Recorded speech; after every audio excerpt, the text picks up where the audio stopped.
Hello and welcome to Full Disclosure, a podcast project conceived entirely to let me spend more time with interesting people than I would ever get on the radio. Russell Watson, welcome. Thank you. I mean, it's hard to know where to start. We usually start at the very beginning. But a very good place to start. It generally is, isn't it? Yeah, as a singer, you'll appreciate this. Yeah, very much so. Don't re me. but it did strike me that we'll get quite far into your childhood before we get any indication whatsoever of where you've ended up or what you ended up doing, which is quite rare, isn't it? Not to have any inkling or inclination. Yeah, I had no inclination really. If anything, I fancied the idea of being, goalkeeper for Manchester United. I had big enough hands. Were you any good? I was all right. Terry Christian was sitting there a couple of months ago and he was pretty adamant that he was going to play for United at one point as well. It's a bit of a recurring theme. I was quite a big lad. I was quite nimble back then. Big hands, decent shot stopper. But, yeah, I think my aspirations were way beyond my ability. Fair enough. Salford you grew up in, so it'd be a natural progression. And you've described your childhood as uncomplicated and mainly idyllic, but that was the home bit. School, you weren't a big school person, I don't think. School was an opportunity for me to go and mess around with my pals. So, and I was a natural mimic as well. So I was often doing impersonations of the different teachers that were there, and any celebrities that were on television at that particular moment in time as well. So yeah, I was constantly. That's all I was interested in, was entertaining the troops, basically. What do you remember about primary school? Because you wouldn't kick in that early, would it?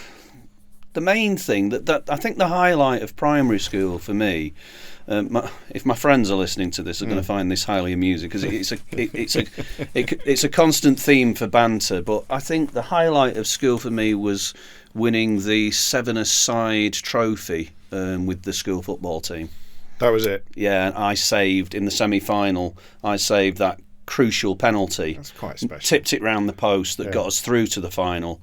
And then my enduring memory of the final when we won the trophy was Mr. Walsh, our PE teacher, hoisting me above his head after we'd, triumphantly won the 7-a-side cup. It was the only cup we ever won. Right, this was more than many people have ever won. So you were a show-off, in a nice way.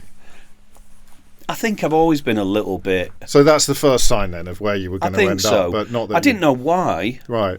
But yeah. But did you do school plays and stuff like that, or not really? Did you just confine yourself to classroom entertainment? I think I played a shepherd once. Right. Well, that's about it.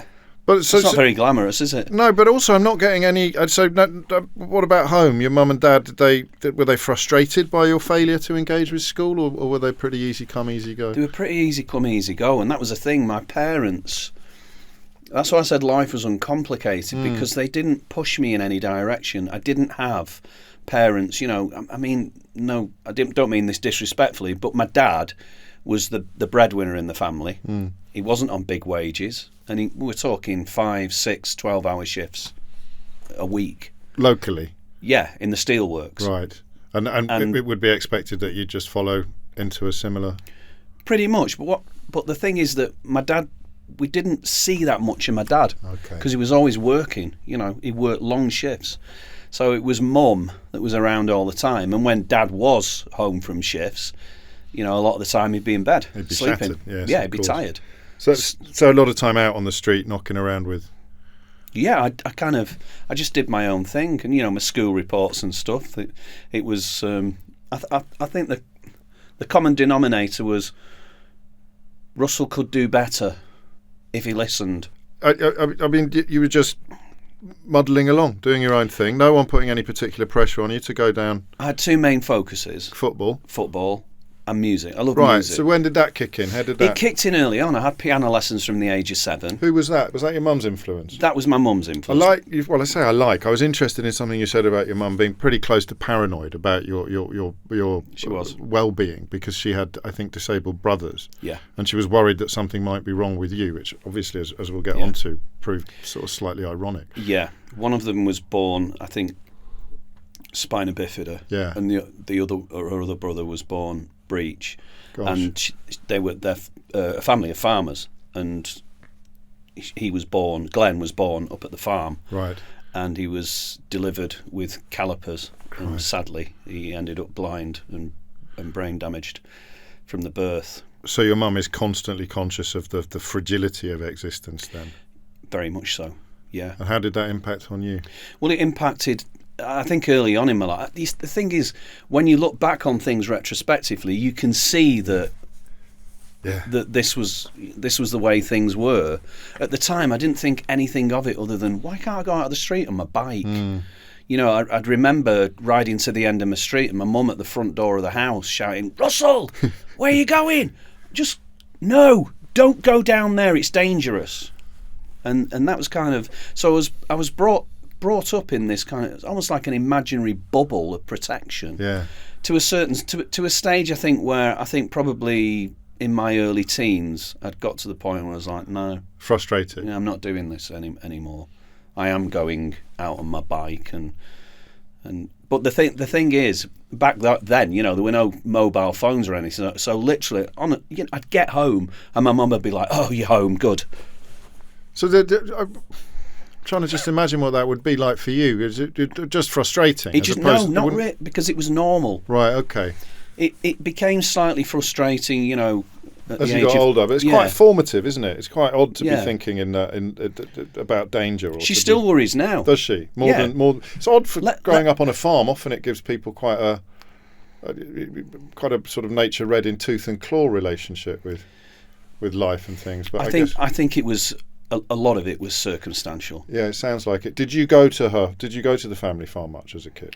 Yeah, I used to visit there as a kid. I used to love it there, to be honest. It was brilliant.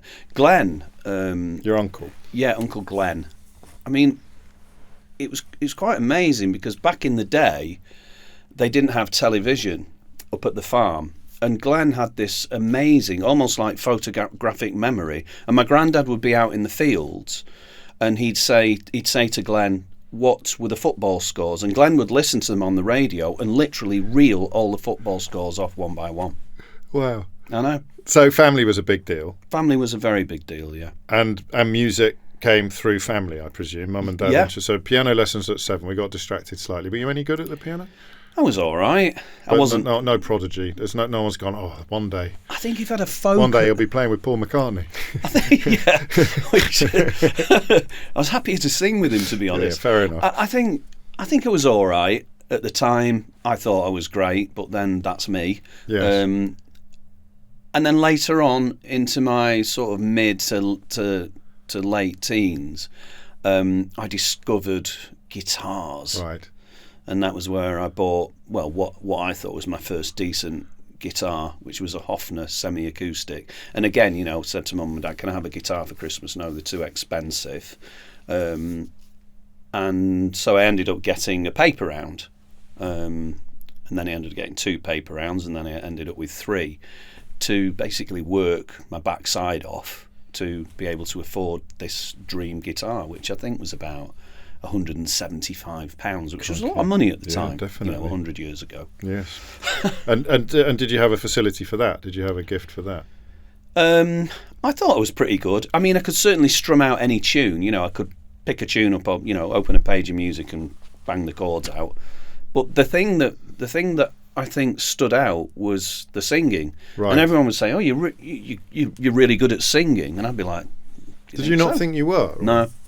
Well, why not? I don't know. If lots of people are telling you that you're good at something, you'd sort of but not, you know, a few pals, and it's like, okay. So that explains. That's the answer to my next question. Then, was there at no point did you ever find yourself thinking, "I love this so much, I could do this. I wonder if I can do this for a living." No, not at that stage in my teens. Music. No. Well, so if I'd met you at 14, 15 and said, "What do you want to be when you grow up?" What would you have said? Fireman. Really? Yeah, something like that. Yeah. Yeah. So no out of the ordinary ambitions or anything like that. No, and to be honest with you, at that stage, it was weird because I wasn't a driven individual, or I didn't feel like I was a driven individual.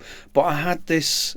Well, you were though, Russell, because you did 3 paper rounds. So there is. I mean, that's not normal. There is something there. But I didn't see myself as a driven individual. Okay.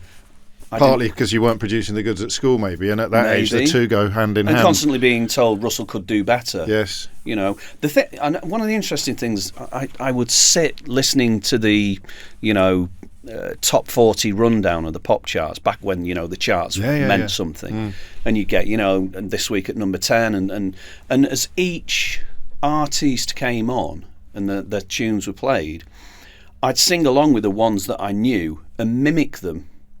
And more often than not, I'd mimic them, spot on. And at the time, I just thought that everyone could do that. Okay. This was something that I was doing on my own in my bedroom, listening to music on the radio, and just assumed that everyone can do that. It was only later in life that I actually realised, well, not this everyone is a bit special. Is a natural mimic. No. What sort of music would you be listening to apart from the charts? Would it be classical on the piano, presumably? It was whatever Mum and Dad put on at that time. Yeah. Until I got my first little record Isn't player. that mad though? I was thinking about this the other day. Yeah. I cleaned my neighbour's car once and noticed that he had 20 tapes. Yes. And I asked it. I got some blank tapes off from Dad's office and copied them all, because having actual music in the house. Yeah. Now you go on Spotify, you can listen to any song that's ever been recorded. Yeah. But then you really didn't have any choice at all. But I'm not sure whether that's a positive or a negative, because I think back in the day, it felt, when you bought a new record, it felt like an event. Oh, tell me about it. Midge Ure was on last week, sitting where you're sitting now. And for my 13th birthday, Dad said I could have 2 cassettes from Virgin or Boots or whatever, it was Smiths. And I chose the collection by Ultravox because it had more songs on it than anything else. And 40 years later, he said, and I still have the thrill of owning that. And that kids these days are never going to. Well, Taylor Swift releases 24 different vinyl versions of every album that she puts out, but it's not quite the same, is it? It's not the same because, I just remember, because I was a big Paul Weller fan. Okay. So originally it was the Jam, and then the Style Council, and then obviously went solo. But I just remember, whenever the Jam would release an album, walking through from up where I lived up in Sunningdale Drive down to my pals, and then we'd whiz up to where the bus stop is, catch the number 10 into Manchester Central, and then walk up Market Street to HMV and go and buy, the latest record. And then you get in the bus home and you're opening the sleeve and you're reading all the sleeve notes and can't wait to get in and put this piece of vinyl on the record player. And it was an event. And then you'd be talking about it all week with your pals. Swapping and borrowing, and making sure no one scratches it. Those were the days. You say that. I mean, you make a valid point, because it's a different relationship with music from when you're in the sweet shop now. You can literally try whatever you want, and it's yours forever. It's in your bedroom. But you don't have that same aspiration or that same waiting a fortnight to own it.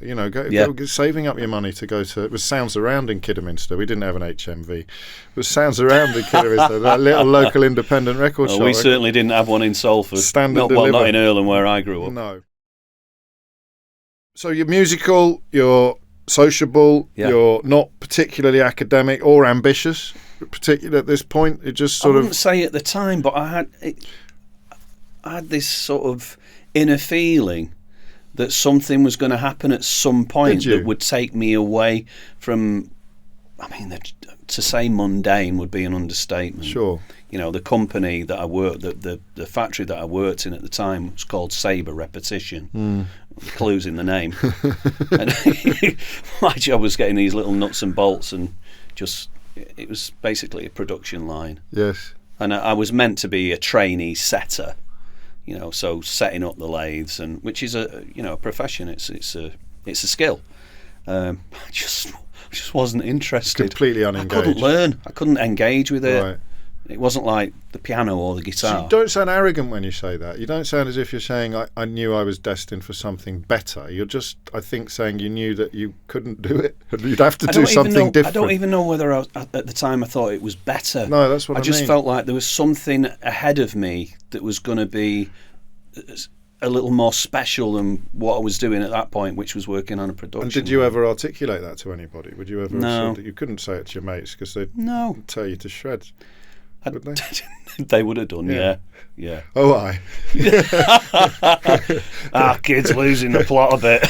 So were you getting frustrated? So we've jumped ahead a little bit. You left school with just the one CSE in English, and you went to work. There's 12 months doing the YTS, and then you go to the factory. 12 months. 12 months at college. Yeah. That was amazing because there was no, the teachers there were. If you wanted to do the job, if you wanted to listen, you wanted to learn, then they'd engage with you. If you didn't, they'd just leave you to your own devices. Yeah, this is great. I guess Nobody's interested whether I do it or I don't. I guess which category you were in at this point. So Yes. so that okay. So then when you actually get into the workplace, how quickly did you start to feel frustrated or penned in or restricted? Like, I can't do this forever, but I don't know what I am going to do instead. I didn't. You didn't? No. You're just getting on with it. It's my life. Okay. I accepted it. I'd go in on, we'd turn up on 12-hour night shifts. Turn up on the night shift and I'd take my Hofner semi-acoustic in. And, 2-3 o'clock in the morning when we had a lunch break or whatever you want to call it, I'd be singing Beatles songs in the canteen to the lads. Did you take anything seriously? At that point? Yeah. No. Nothing at I all? think so. Just sort of everything washes over you, everything's fun? Maybe my love of football. Okay. That was serious. Yes. Yeah. Still is. Still is. And when you're performing in the canteen, there's no little voice saying, I could do this in the local pub or I could do this. No, my pal and I did a gig, and it was at, what was it called? It was like I'm trying to remember what it's called. Craig Hall, I think it was, and it was basically a day centre for elderly people. Oh yeah. And we went in and we did a gig, and we were paid in custard creams and chocolate digestive biscuits, and I think cola. And we just went. We did a set. Me and my pal Steve Gleave, and we did a set of. I think we did some Small Faces. Yeah. We did Style Council, a couple of jam songs, The Who, and then a couple of original songs as well, and they all seemed to enjoy it. But nothing kicking off inside you thinking... No, well, I went on and we got a great response at the end. There's like 30 people there. Right. You remember this, though? You remember this as a moment? I remember it very well, yeah, because it was the first time that I'd stepped on a stage in front of any kind of audience, and it was like, oh, that was great. And I remember me and I could call him our kid. That's what everybody's called our kid in Salford. So I remember me and our kid, walking back home with our guitar cases, and I was like, oh, that was brilliant, wasn't it, our kid? He was like, yeah, what a buzz. And that was the first taste, but I did still, even then, I was thinking, yeah, here's what it is. Nothing. No. So we don't have, because I've seen a couple of interviews suggest that your story would make a great film. Yeah. But there's no Act 1 moment, is there, where suddenly the future becomes clear and the path? Because you're 24, I think, when you enter the talent show that begins the process of turning you into who you are. Act 1 today would have been Piccadilly Radio, Search for a Star. And it's 1990 already now. Yeah. So you're 24 years old. Yeah. So that period from 16 to 24 was what? But the thing is, at 24, no joke here, I looked about 12. Right, okay, that helps. Yeah. I suppose. But there'd been no, in your mind, but sort of putting any particular effort into trying to break out of this cycle between the ages of 16 and 24. You were just going with the flow, is the phrase I've been looking for. Yeah, I was going with the Constantly flow. going with the flow. I was rolling through life on a wing and a prayer. You were a happy kid. I was happy. To be honest, even when I was at the factory, I make it sound like it was... You could be bored and happy. Can't you? But even at the factory, I had a laugh with the lads, and I kind of, at the factory, I took on a similar role to the role that I took on at school. Okay. I was the joker. When some of the the ladies would be sat around the second dot machines, where you basically the people who mill all the steel, and then you got the second dot where you polishing and cleaning and all the rest of it. And I could see the foreman stood at the back of the like, what's he doing? What? And I remember there's one we called him Smiler because he never did. Right. And remember and when you're not sure, you can't really see someone looking at you, but you can feel them. Yeah. And I turned round and there was Smiler just stood there like that. And he went, I'm watching you, watching me, watching you. Get back to work. Is that an accurate impression? I think so, yeah. He's still got it? Yeah. Still got the mimic? I used to do imitations of him, so there was this one particular day where he'd come in, so we'd clock on at about 10 to 7:45, and then 8 o'clock you're on the factory floor. And we'd all be sat in the canteen, and the Smiler would so you couldn't see, so it was like, see where the door is there, you couldn't see, but you could hear him, and he'd pop his head round the door and he'd go, "Right lads, let's have you on shop floor now, come on lads, out you come." And we'd all put our cups of tea down and stroll onto the shop floor. Anyway, this particular day, one of the lads that worked there, I think his nickname was Rabbit, and he says, "Go on, Ross, do your Smiling impersonation. All the lads are sat in there, wind them up." And it was 5 to 8. So I pop my head round and go, "Right, lads, come on, let's be having you. Get on shop floor now, let's get some work done." And then I heard from inside the canteen, "Very funny, Russell." He was sat in there. So, February 1990, you walk into a pub. Yeah. You didn't know that there was a you were just no there idea. for a pint. Yeah. Pint of Boddington's, I Yeah. And so what happened then? I think it was Stella. Was it? Yeah, Yeah. I would be at that age. Yeah. You know no better. What happened then? Well, there was a singing competition. Piccadilly Radio, 11:52, Search for a Star.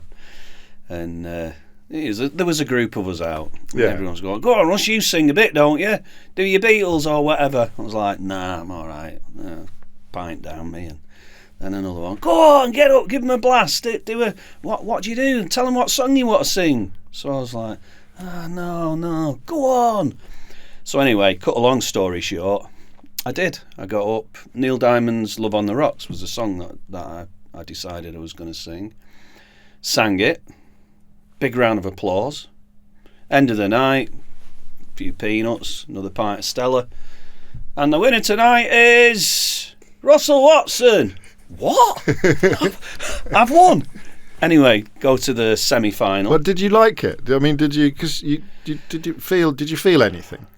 Yeah, I was buzzing. You were? Yeah, I was buzzing. With the win and with the performance, or more? I think with the performance. Yeah. I'd got up, I'd sung, and I got a real buzz out of it. Again, second time then, a bit it, like back at the old people's home. Yeah, and I thought it sounded pretty good. I mean, I wasn't thinking, "Wow, this is it." Sure. But I thought it sounded pretty good. And, yeah. Round two, won that. Semi-finals, I think it was called the Three Crowns. It was a much bigger pub, right? And there was a lot of people there. And did your pals come with you? I think so. Yeah. I can't remember. It's all quite vague because I just remember I was buzzing about the whole affair. I know a couple of the work lads came, right? And I got up and I sang, and there was 10 of us that went to the final. And the final, which was held live on Piccadilly Radio and was voted for by the listeners. Okay. So all the 10 finalists were on the line waiting to find out who got the most votes. And I was thinking, that ain't going to be me, is it? How badly did you want it? I don't know. I wanted to win. Yeah. That's me. Sure. It would have been a football game. You'd have wanted to win, but you weren't seeing it as an escape or anything like that at this point. This is my ticket out of here. I'm very competitive. Yeah. So as a kid, if I didn't win Monopoly, I'd cry. When I was young. The ball. Yeah, absolutely. I'd get upset if I didn't win. Right. Which is, I don't think is always a great trait to have because in life you're going to lose. Yeah, but it pushes you through, doesn't it, sometimes? So you're there and you really you want it, but I probably just because you want to win. I want it, but I'm not thinking that I want it. I'm thinking, no, I'm not going to win. Yeah. It is what it is. But it was good I got this far and I did well. And then it went quiet and the winner is... "Hello, Russell, you've won!" It was like the fake cheering in the background and everything. And I was like, "Really? Have I won?" Yeah, you've won. It's like, oh, fantastic. And then I did this. There was an agent. It was called Dave Oldfield, O&M Entertainment. Yeah. And I got this call, and he basically saying, "I want to book you to do some shows, in little pubs, as he put it.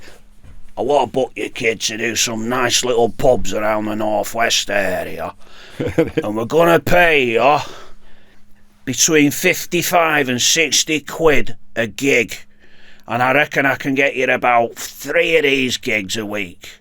So I was on 90 quid a week at Sabre repetition, and I'm thinking to myself, that's like 160, 170 quid. Yeah. Do you think you can get me a lot of work? I could get as much work as you want, kid. Don't worry about it. And he did, to be fair to him. And that was it. I mean, I went into the factory, and I remember, my manager sat with his usual expression on his face when I walked in. He's like, "Hi, Russell. You all right, mate? What do you want?" So I'm just coming to tell you that I've won Piccadilly Radio Search for a Star. I said, and I'm going to be a singer. And he went, "I'll see you next week, Russ."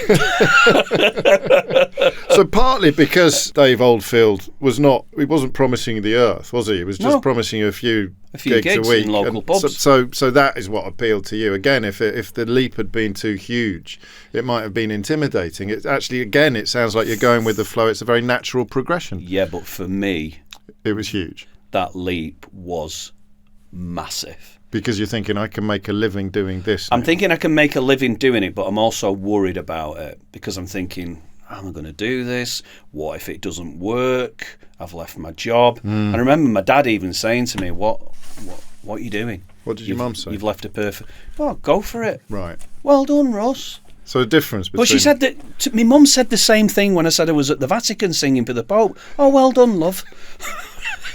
That's healthy, though, I think, isn't it? If you're not, of course it is. That's actually that. That's probably why my feet are still on the ground. Well, I was going to say there's quite a big insight into your personality there, with the idea that you could be singing for the Pope, and it's just, oh, all right. What are you doing next week? I'm ringing up and saying, "Mum, I'm number 1 in America and the UK." Which I don't think had ever been done before, had it? For the album. Yeah. First simultaneous number 1 transatlantic. Yeah. And they were telling me, "Mum, I'm number 1 in America," and "Oh, well done, love. That's lovely." "Oh, lovely. Well done, you. I'm really proud of you, love." So we go. Thanks, Mum. Yeah, and she'd be proud of you when you were playing at the 3 Crowns as well, presumably. Yeah, exactly. Yeah. So how quickly does it begin to gather pace for you? So you not quickly. No, but you can cut the mustard, and you're earning more money than you would have been at the factory. So are you enjoying it? Do you like? Because some of these crowds must have been quite tough. Some of it was real tough. Go on. I mean, there's gigs you'd do where you'd walk in and you could tell straight away, "Oh, this is going to be all right." Yeah. And then there's gigs where you'd walk in and you think, "Oh, God, help me." This one gig that I did, I'm not going to name the places, it's not fair. Sure. But there was this one, I was on stage and I'd started off the night, and it was Elton John, "Sacrifice." It's a human sign when things go wrong. Next thing, all the doors in the pub, the side doors and everything, fire exits, all burst open. And all these plainclothed policemen come in. And there's about 40, 50 people in there. They arrested about half of them. Arms up the back, marching them all out of this pub. I'm on stage still singing, Elton John, "Sacrifice." And I put my microphone on the stand. It's all kicking off, and I go over to the landlady. Am I allowed to tell you exactly what she said? Yeah, of course you are. Is it sort of? No, it's a podcast. Okay, so I said, "I think should have packed my gear and go on." She went, "Get on with it." She says, "It happens every effing week." She says, "You'd be right." She says, "Go on, get on with it." She says, "Get something else. Maybe just up the tempo a little bit for him. It's a bit boring." I was like, "All right." And off I went. Were you ever worried for your safety? Did you ever kind of get a couple of times? Right, but you can look after yourself. Or I can look after myself, but you're in a pub, and there were places where I walked in and I did feel pretty intimidated by. There's one place I did, and this chap grabbed my microphone off. So I started singing, and then this fella just walked. It was a tiny little pub. Grabbed the microphone off me and started singing like all the, like Danny Boy and all this kind of stuff. And everybody's joining in with him. And I went to landlord. I says, what do you want me to do? She says, oh, don't worry, it's Paddy. She says, just let him do what he needs to do and then get back on. I says, well, what if he sings all night? She says, let him sing all night. I went, really? She went, yeah, whatever. If they're happy, I'm happy. If they're buying beer, I'm happy. So I went back to my table, sat down, and the guy sang on my microphone all night. Packed my gear, put it in the back of my battered Peugeot 309 and drove home. Still got paid? Yeah, still got paid. Got me 50 quid. Happy days. Do you want to come everywhere, Paddy? And were you ever thinking this is going to lead to something, or were you now going with the flow? So you're going with the flow again. This is your new reality. This is what you do now. You're a pub singer. Yeah, I'm going with the flow. And then came Mike Constantia. Go on. Another agent who contacted me. Great name, isn't it? Yeah, it's brilliant. I mean, whether it's real or not, I was going to say, I could almost see him. Mike Hi. Collars out here. Hi, it's Mike Constantia here. And I've noticed you've been doing the pub circuit and wondered if you wanted to transcend to the dizzy heights of doing the Northwest Working Men's Clubs, Russell. Yeah. Oh, wow. The Mecca, and it literally was. And that transition from pub to club for me was, I think, the onset of me really starting to learn a skill. Okay. Because in the pubs, you've hardly, you've got no room. The places are packed. Everyone's drinking. Nobody's listening to you. Your background noise. Every now and then someone might listen. You do your first spot. All ballads, no one's listening. Do the dance spot. You got anybody, Ollie? Any Elvis? Yeah, and you do your songs and they'd sing along and maybe have a bit of a dance, and that was it. You'd go on, pack your gear up, and this isn't quite what I expected, but it is what it is. And still better than being in the factory, or without question. No, definitely better. Right. Well, there you go then. 100%. So that's a large part of where we are, what's going on. But then the clubs... And also it's a vote of confidence from Mike Constantia. So I sense you've never been... I don't know whether it changes in the next few years. Well, the money went up to £75 a night. Right. So that 20 quid extra. That adds up. And also someone's shown faith in you, because I still haven't seen much evidence of you showing much faith in yourself yet. There's no point at which you've said, I smashed that gig, or I was the best one they'd had. No, not really. You mentioned the album. There's pride in the albums, but we're way ahead. I still felt like at that point when I was singing in the pubs, I still felt this sense that I was quite rigid on stage. Yeah. There was no movement. Microphone stand, me. Yeah. Sing, sing, sing, sing, sing. Thank you very much. Sing, sing, sing. Thank you. That was it. That was my skill at that point. Okay. There wasn't any. I did about 1.5 years, 2 years of that. And then into the clubs, and all of a sudden, there's a dressing room. Right. You're not getting changed in the toilets. It's nice. It's always progress. There's a stage. Big time. There's lights. Yeah. There's a concert secretary. We're going to put you on at 9 o'clock for your first 30-minute spot. All right, cocker. Yep. This is Phoenix Nights territory. That's what I lived that. Yeah. I lived that life for 8 years. And we're going to put you on just before bingo. Make sure you're off dead on 9:30 or they'll let you know. Because they're only interested in bingo in here, cock. All right. That's fine. And that was it. All of a sudden, it felt more professional. Okay. And even though, the chaps that were running the music and the entertainment were working fellas, bus drivers, steel workers, butchers, bakers, it still felt like a professional setup. It still felt like I'd made this transition, and all of a sudden I was entertaining and people were listening. Okay. So because they were listening, I became more engaged. And what did that translate as? Did you banter more with the crowd? Were you thinking more about presentation? You becoming more taking it all much more seriously? Took it much more seriously. I had banter. You may have noticed. My father has said this from the moment I could speak, that I was gifted with the gramophone needle. I can talk. Yes. For ever. And you'd enjoy that side of it, though. I did enjoy You get that. the reaction from a crowd. Yeah, because all of a sudden you were talking and communicating with an audience. You were, get on with it, like in the pubs. Yes. They were listening to you. Yes. And that was like, wow, So how does the act change? How do you start? Are you consciously thinking about improving the act? Well, I started introducing musical theatre repertoire because I knew that there were other acts in the area, and you'd see, you know, Joe Schmo does the Phantom of the Opera. Yeah. Or, you know, Joe Bloggs does Les Mis or whatever. And I'd be thinking, Phantom of the Opera? So I'd listen to that. And I hadn't sung any classical repertoire or semi-classical repertoire up until that point. Now, I grew up listening to all that. I grew up listening to Mario Lanza and a lot of the, you know, Gigli and the tenors. And my grandmother in particular was a huge classical music fan. And whenever I'd go around and stay at my grand's, which was quite often, there'd always be something on the, you know, on the old radiogram of a classical nature. So that was kind of, it was inherent in me. It was there.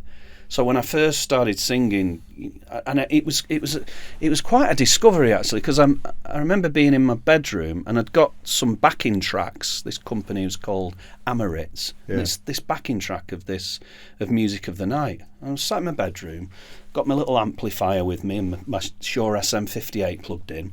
And the music starts and I go, night time sharpens, heightens each sensation.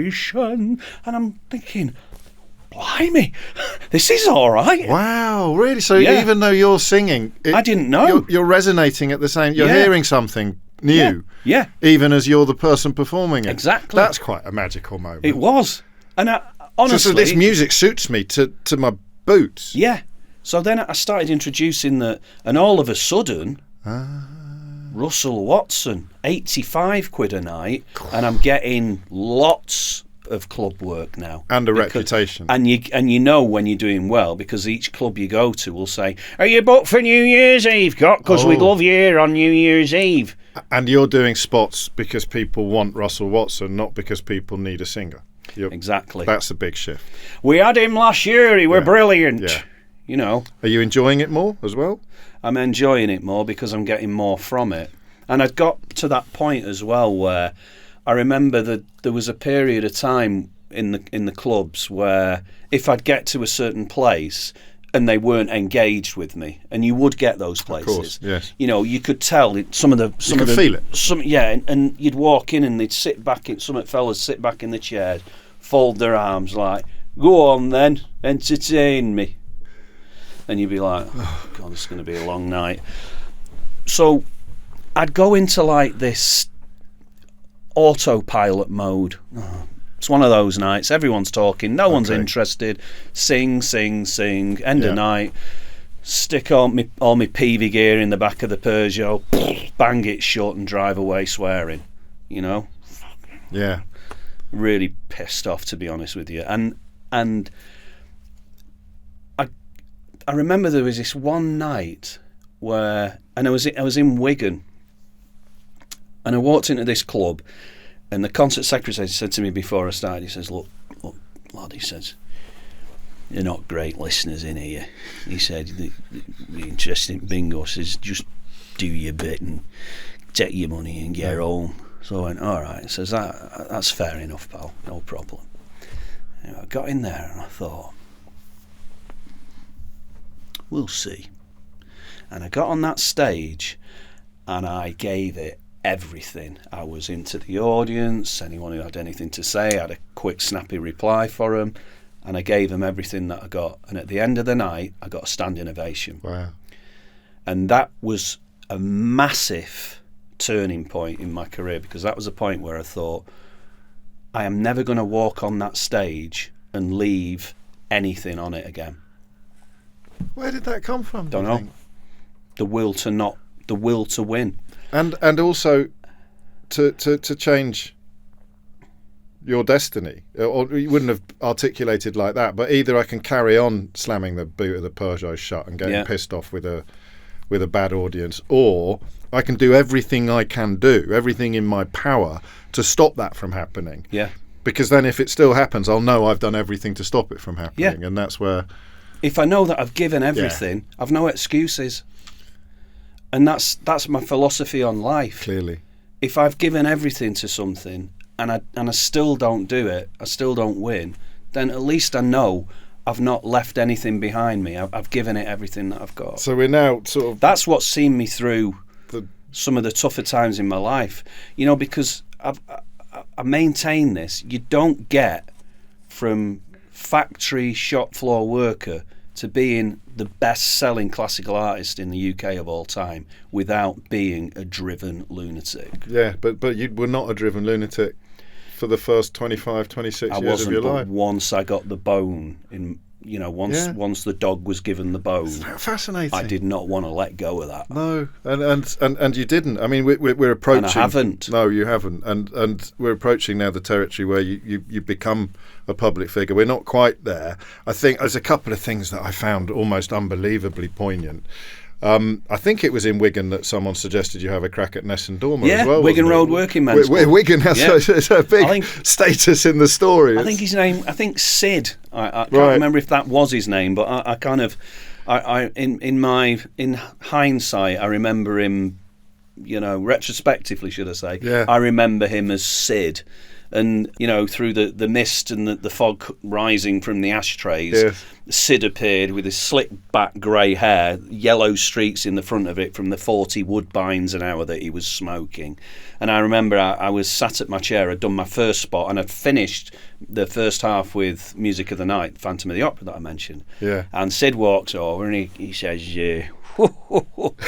bloody hell, lad, what a voice. I said, thank you. He says, are you doing out on New Year's Eve? Yes.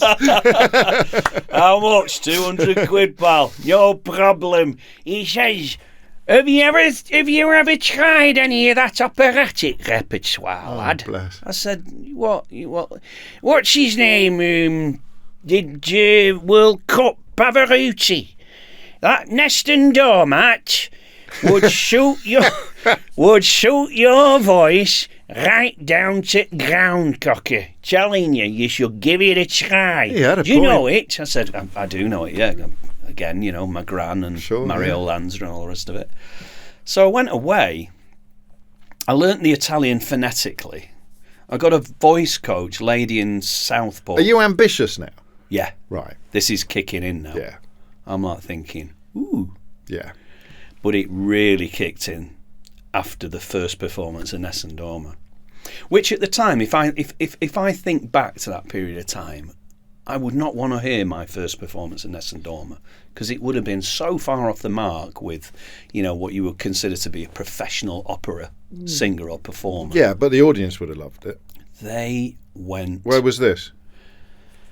It was I can't remember, but I know it was a place in Wigan. Right. Wigan again. Eh? Wigan. It's always, yeah.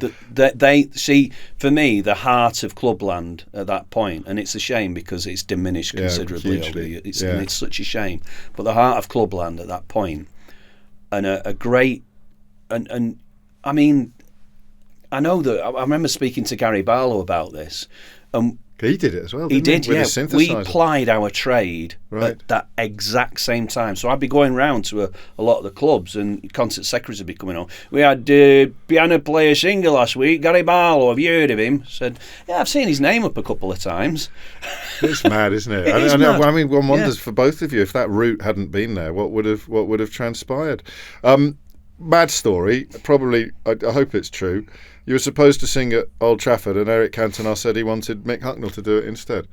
Well, yeah. So I was originally booked. So these are the things where sliding door moments. Yeah, and there were so many of those moments. But whenever something like that's come along, in the long run, it's always ended up catalysing into something better, and that's why every knockback that I've had. Every kind of negative that I've come up against, I always walk away and I shut it out. Right. So if I've released, I'll get back to Cantona in a minute. But if I have a record, so if a record comes out, triple platinum, oh my God, and then you release a record a few years later, doesn't even make gold, closed. Oh, that's healthy. Forget. That's important, isn't it? Next. Yeah. That didn't work. Next. What next? Right. And the ability to do that, I think, has been one of the reasons that I've been able to sustain a career, because I don't take things personally. If something doesn't work, you could make the best record in the world and it won't sell. Yeah. And why? I don't know. It just didn't. Planets aligning. But with the Cantona thing, I was asked to do this Eric Cantona. What was it? It was. I can't remember, but it was his testimonial. At Old Trafford. Yeah. And to say I was excited would be the understatement of the year. Eric Cantona testimonial. Oh my word, this is going to be incredible. And I think about 2 weeks before I was due to appear, I got a call saying they're going to have Mick Hucknall instead. And the Manchester Evening News got hold of it, and they did an article. Tenor Russell Watson, devastated by the news that Mick Hucknall, and then they did an interview with Mick Hucknall, and supposedly Mick Hucknall said, "One singer, one song. That's the end of it." Ooh. I thought, aye. We need to gallop ahead a bit. What was the biggest game changer then? Was it the rugby league final? Was it? No. What? I think I did this thing with Paul O'Grady. It was Lily Savage. It was on Blackpool North Pier, and all of a sudden, that transition. I remember that was amazing, because that would have been 97, 98. Yeah. I remember getting a call from an agent. The company was called International Artists. Well, I've never been called international. I'd never had a call from anyone that was international anything, international rescue even. So there I am, and this call comes in. It's international artist Stuart Littlewood. We've got this potential gig for you, Blackpool North Pier, summer season, with Lily Savage, Paul O'Grady. And there's a juggler on, and Sonia, the singer from Liverpool. This whole lineup. I'm like, this is it. This is going to be it. And so I went along, did the summer season. The great thing about the summer season was, in particular, was watching how Paul O'Grady operated. Yeah. Get one of the absolute greats. I mean, just the lot.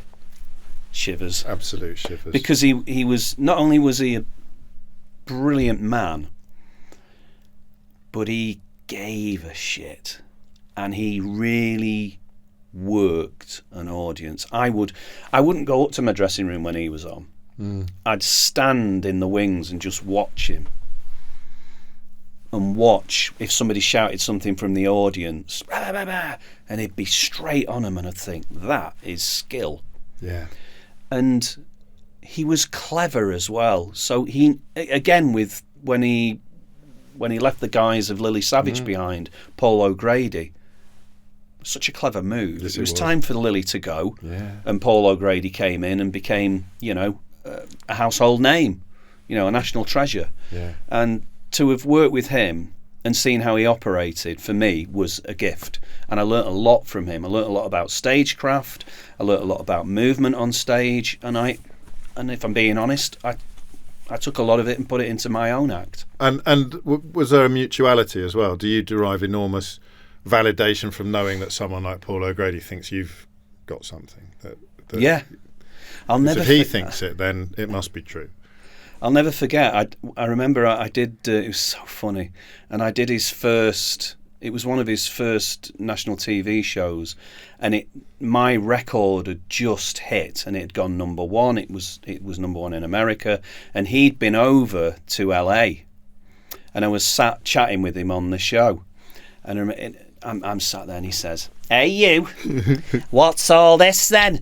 Russ Watson, you used to be working with me. Now you're Russell Watson, you've gone all big time. I saw your poster up in LA." And I was literally sat there. And it's like his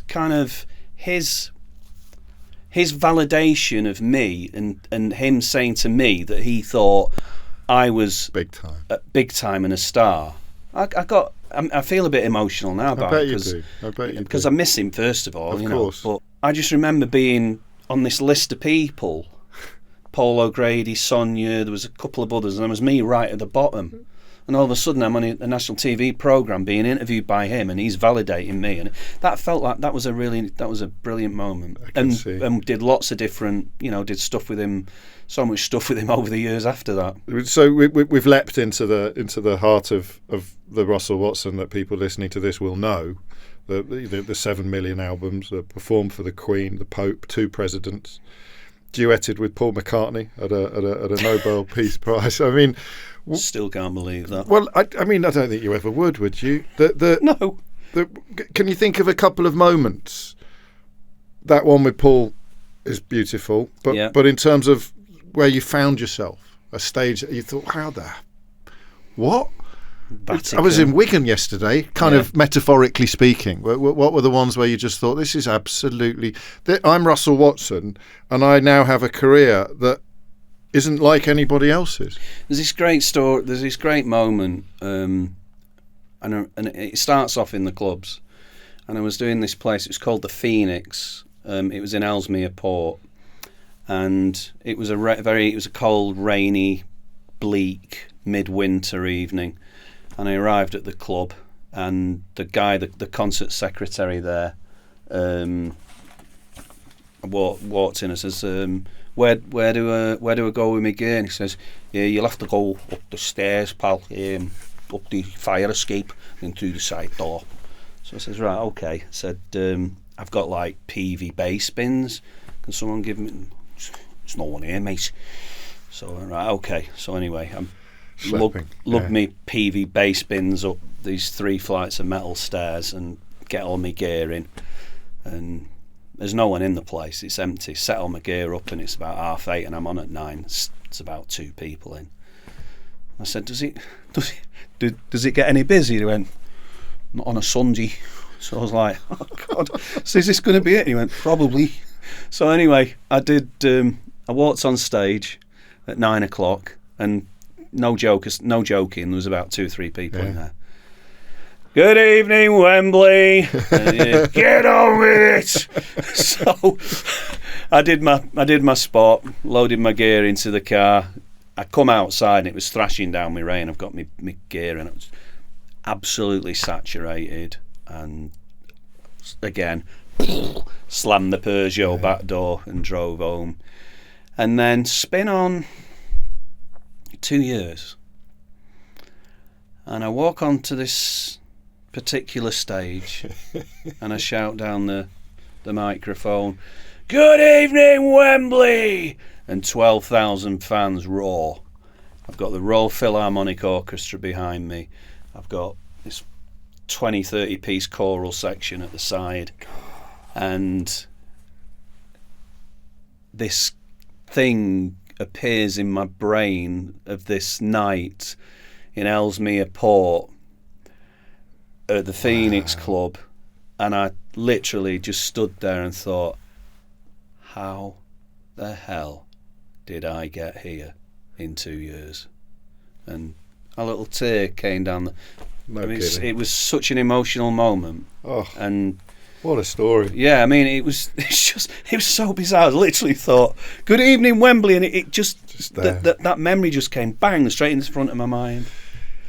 You mentioned your brain. You've talked a lot and written a lot about your illnesses, about your tumours. There's one line that jumped out when I was preparing to talk to you, and it was when you heard someone, you came back. Yeah. And you heard someone after the second tumour, and someone in the second row said something like, "He's not what he was." I was about 3 songs in, and to be fair, I wasn't. I wasn't what I used to be. I'd taken the key down of a lot of the stuff that I was singing, and I was singing more middle of the road repertoire than the big opera arias. I wasn't doing Nessun Dorma. Right. I wasn't singing Caruso, Lucio Dalla, and all those, the big arias. And I knew that. But people had come to see me. It was the first concert after I'd had the second tumour, and I think maybe there was a morbid curiosity element to it. Let's see what, let's have a listen. But I remember this couple, and I could see them chatting in between each song that I sang, and they were sat about 2 or 3 rows back, right in the centre, so I could see them right in front of me. And I thought, what was he saying? Anyway, in between, I think I'd sung my third song, and I leant over and I just heard him say, "It's not what he used to be, is he, love?" Oh. And that was the point where I thought, all right, we'll see about that. He became, I use the word catalyst a lot, but he became the catalyst for me going away and thinking, I'm not going to go down easy street any longer. And that was the beginning of a lot of hard work to get my voice back to where it was, because it was nowhere near at that point. And that brings us to today, really. Yeah. Where you are, this tour of cathedrals must have been particularly satisfying. And yeah. Then you back out in September, back on the road at places like Exeter and Bath, Truro. I understand you better now than I did when we sat down. And I think probably the most significant thing you've said about that makes sense of your whole story is that ability to, two things actually. One is the ability to park it, move on to the next thing. But the other thing is there's 2 or 3 moments where you've talked about a single second, a single instance where you felt something shift inside you, some form of determination has just appeared when, whether it was that guy in the audience. And once that's there, when you talked about the bone, once you've got that bone between your teeth, you're never going to let go of it. Is it still there? Do you still have that? Yeah. Still have the drive? Yeah, because I want to be successful. It's like if, it's tough at the moment because it's difficult selling tickets across the board for everyone. Everybody tells me that. Everybody's struggling. Yes. But when I see tickets not doing well somewhere, I don't just sit and go, well, I'm getting paid for it. I think, right, why is it not selling there? Let's have a look. Let's see what we can figure out. Can we do any regionals around there? Can we do regional press? Can we do regional radio? What can we do to make this work? Facebook, social media, whatever. I won't let something go. And that's why we're selling tickets, and that's why last year we did this tour and it ended up selling out, and we're doing the same tour again this year, is because I won't let it go. I have to be I'm involved at every level with everything.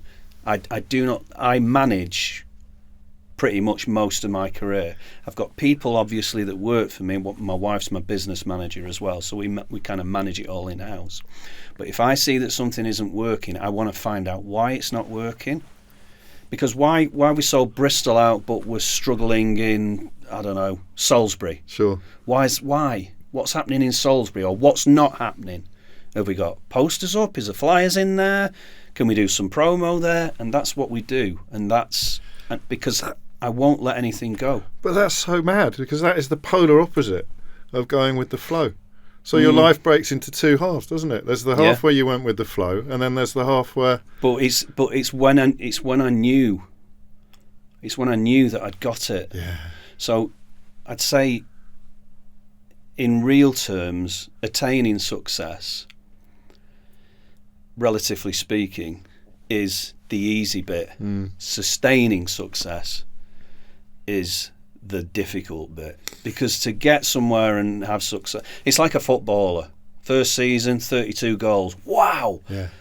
Second season, 15. Yeah. Third season, pressure's on. And that's what it's like in the music industry. You've got to keep the numbers up. You've got to keep scoring. Yeah.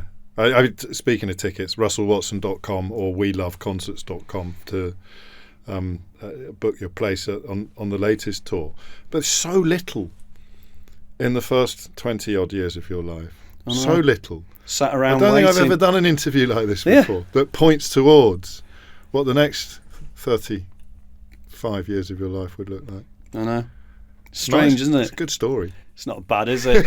I mean, I didn't met that. It's not over yet. That's also shining through loud and clear. I mean, there was you mentioned things, standout moments. The Commonwealth Games opening ceremony 2002, and singing at the Imperial Palace for the Emperor of Japan. Who wanted to talk about Manchester United tactics? That was unbelievable. Did he know his stuff? Was he a knowledgeable United fan? He was very knowledgeable with regards to football. Yeah. Urua Reds are a team based in Tokyo that sort of base themselves on Manchester United, wear the same kit and everything. And he was most impressed because I sat and had dinner with him. I mean, that was the most amazing thing. I've done this event, I've sung, and then one of his aides came over and says, the Emperor's request you for dinner. There's a room full of 2,000 people. And I'm like, right, okay, where am I going to sit? And he walks me around all the tables and pulls a chair up next to the Emperor, and I'm thinking, yeah, right, this isn't what was expensive. What'd you say to the Emperor of Japan? So he pulls the seat out and sit down. I'm like, oh yeah. And then he says to me, which team do you support? And I said, Manchester United. He says, oh, like Urawa Reds. And I said, yeah, just like Urawa Reds. He said, in fact, I sang at one of their games last week. Well, that was it. He was so impressed with the fact that I'd sung at one of the Urawa Reds games that we ended up spending the rest of the night chatting, sipping champagne, and lovely stuff. It was amazing. But that was probably the biggest pinch yourself moment. Yeah. Because I remember just being sat in that environment thinking, how basically did a rag arse from Salford end up sat at a table, chatting about football and champagne to the Emperor of Japan? I don't know what your answer will be to the last question, because we haven't even touched upon it in conventional terms, on the notion of ambition. I know that you want to sustain and you want to carry on enjoying your career, but are there any individual ambitions that you haven't achieved yet and that you still have on your wish list? There are lots. Like what? I'd love to have success again in America. Some form of success. And that was very exciting when all that happened. Yeah. Illness, unfortunately, halted. Came at the worst time. Yeah, it did. It halted everything internationally for me. And then once that had kind of stopped, it was difficult to get back on the tracks again. So America. I'd love to do... I've dabbled in the musical theatre world. Played Billy Flynn, didn't you? Yeah, in Chicago? I did. Yeah. And that would be an obvious. Yeah, I enjoyed. I mean, I really did enjoy that. It was a great character for me to play as well, because he's a baddie, and I really enjoyed that. It was different because I'm used to playing the heroic roles. And then I did the thing with Jeff Wayne as well, War of the Worlds, where I played Parson Nathaniel. That was great. But I don't know, musical theatre, something new. I mean, one of my great ambitions for years and years was to play the role of the Phantom of the Opera, but I don't know whether that would happen now. Why not? I don't know.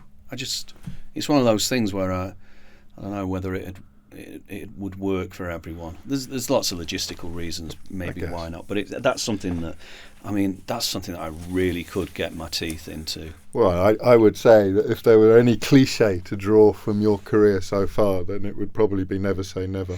Yeah, amen to that. Russell Watson, thank you. It's been a real pleasure. Great chat. Thank you.